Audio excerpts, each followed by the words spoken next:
Hi everyone, my name is Raoul Bishai, and I'm gonna have all the intention at least to try to do one tech tip of the week every week or every other week. Okay.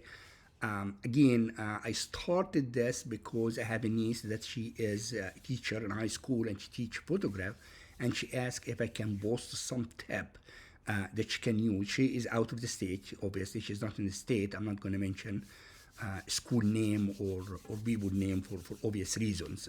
Okay, so that's what we're going to do, and all my tips is going to be regarding photography, including software and sometimes hardware. We'll see how that goes or how long it will last. Anyway, to start with. Now, this is for Photoshop, and before I proceed any more, in Photoshop or in Lightroom, and like any other product that you edit photograph in it or whatever, there is more than one way to do things. There's 101 way to do the same exact thing. But they keep improving in new tools and all the AIs that they keep putting, for example, in Photoshop and Lightroom, it becoming so important because it saves a lot of time. However, it does not mean that whatever I show is the only way to do things. There is a lot of methodology. What you need to use, whether it's complicated or simple, it's what you are comfortable with. But obviously, if there is new things to simplify the way you do things, you should at least attempt to learn it and to try it. So without further ado, let's go into Photoshop, which I have it up in here in the screen. And I have a picture, and I did take this photo in Seymour, Indiana, I believe, and it was for cranes. Sometimes last year, actually, I did that with a group of individual and photographer from the Bloomington Photography Club, which I'm a member of. And I encourage everybody actually to locate us online, look at us, and be able to attend some of the general meeting if you rather to or you like to see who we are, and of course to join us. Okay, so you can probably another thing. I guess I should mention that you can. Go ahead and subscribe to my channel if you want to and give me a like so you can be notified with a new tip I bought, but that's not really my thing. I'm not a teacher, but I'm going to attempt at least. Okay, now, by the way, all what I did was hit Command 0 or Control 0 in window to just fill the screen with my picture so I can see it, okay? And they just fit in the screen.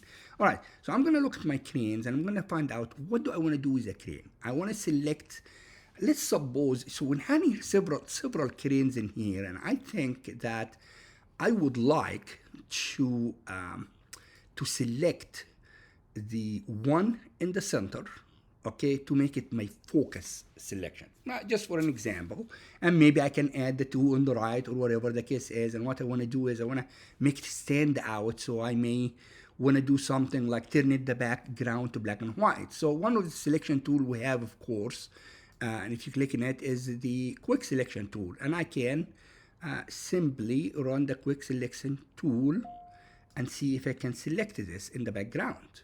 Okay.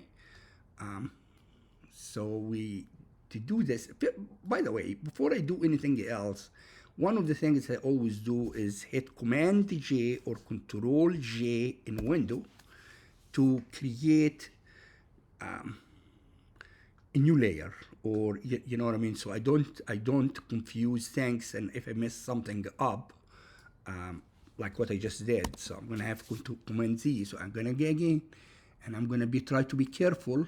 And you can see I'm taking some time to do this, and of course I hit the shift to add to the selection. If I made a mistake, I can hit the option key in Mac or alt key in Windows and try to take this out. So there is just ways that I can do this. I'm gonna hit Command Z to a couple of times so I can get rid of this. All right. The second thing that also it was an automated AI is to do select subject. So I can do select subject, and we'll give it a minute in here to do this.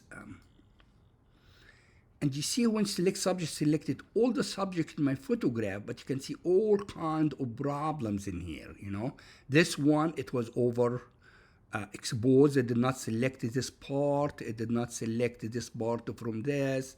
Now one more, I can hit the Option key in Mac or Alt key in Windows, and I can start cleaning this. I can hit Shift key, and I can start add to my selection. Okay, so that is some of the old ways that we do. Okay, let's look now at the new tool that we're going to be talking about. So I'm going to hit Command Z a couple of times, so I'm back again to my original background. Okay, now under this selection tool, there is a new tool that's called Object Selection Tool. That's what we're going to be interested on today. All right, so we're going to click the Object Selection Tool.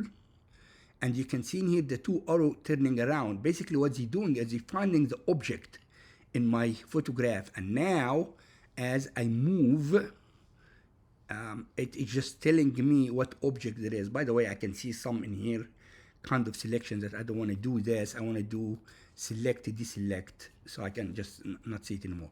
So as I move the Object Selection Tool, it's choosing only the object that I'm highlighting. Okay? So to choose it, I'm going to choose this one, for example. I'm going to hit, the left mouse key, and I give it for a minute. And you can see that this object is being selected. All right?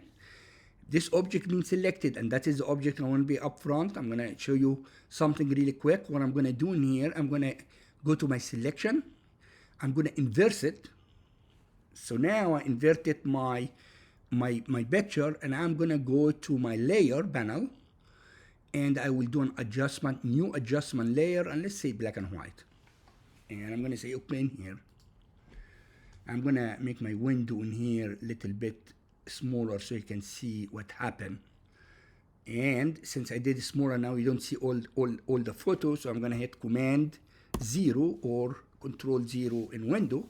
Now I can see it again fit. So you can see now that everything turned into black and white except my selection, which it was the one in center. All right? All right, let's say that we did this, but I have some issue with that. I wanna go back again and say that I don't want this anymore. Well, I can just, this is a layer, right? So I can always delete this layer and I'm back again to where I started. All right. Let me do something else. I want to select more than one object using the selection tool. All right, I'm going to use this one, and then I'm going to hit Shift, and I'm going to click on my second object. And now, as you can see, I selected this two object to be part of whatever else I want to do. So let's say that I'm going to do the same thing. I'm going to go to my selection. I'm going to inverse it. I'm going to go to my layer panel, and I'm going to add new adjustment layer, and it's a black and white. And I'm going to say OK.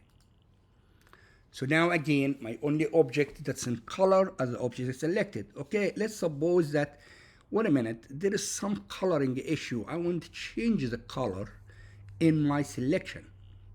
Well, again, I can go back in here. I can go to my black and white first of all, and I can change, by the way, anything in here that I need. I can change this. I can change the feather. I can do any of that stuff. But let's go again to the background. I'm gonna again change. I'm gonna check this subject, and I'm gonna shift and click in that subject. So now I select both of them, and now I'm gonna add new layers. And the new adjustment layer, let's say it's color and balance. I'm going to say OK. All right, now I have color and balance added to this, and look what happened. This is affect only my subject, not the whole thing. Of course, I'm doing it in extreme so you can see the difference, that I'm not changing anything else. I'm only changing the subject that I'm selecting. And you can do this in any number of ways. So let's say that's what I want. It's not really what I want, but let's say this. Let's go back again to our background, and I can see that these are overexposed. Okay, that's fine. I can go ahead and select them by clicking in one, then once it gets selected, Shift, and I click in the second one. Then I go back again and Shift, select the third one. Okay, so that's what I tried to do. So I selected the third one, but you can see there is some of them is not selected. So what do we do with this? Well, we don't have to get out of it. We just go up here and we can check lasso or rectangle. So let's say we're gonna take the rectangle just to try it, okay? And I'm gonna take in here, I'm gonna draw a triangle over this and see if it will select it. And sure enough, that did the trick for me and it's selected. Now once I did this, I'm gonna go to my layer panel. I'm gonna add a new adjustment layer. And this time, let's do exposure. Okay. Now in my exposure, I wanna darken it a little bit. Again, you see I'm affecting only the element or the subject that I selected. Nothing else in the picture is a change, in the photo is a change. Only what I choose to do. Again, I'm just gonna overemphasize it so you just can see it. So as you can see in here, this is just one way to be able to use a quick object selection tool. And the new AI is just beautiful to do this. You can add and extract to it as usual. So let's go and try to select a subject right here. But let's say I want to add to that subject some of the grass. I don't know, just something in there. So I'm gonna take my lasso tool, for example. I'm gonna do shift, and let's say that I want to add this area, you know, whatever that is, and let go, and here you go. That is just one way to do a different selection if I needed to. I hope I'm gonna hit Control Z. This is really looks really bad in here, so I'm gonna hit the Command Z to get it back. And Command Z, I wanted to unselect it. I hope that this will help you. If you like what you see, please subscribe to my channel so I can see some of the people in there, see what you, if you have any question, by the way, you can leave me a message or whatever the case is, and I will return it to you. Again, my name is Raouf Bishay. You can reach me by email at raouf.bishay@gmail.com. That's RAOUFBISHAY@gmail.com. Thank you so much, and we'll catch you later.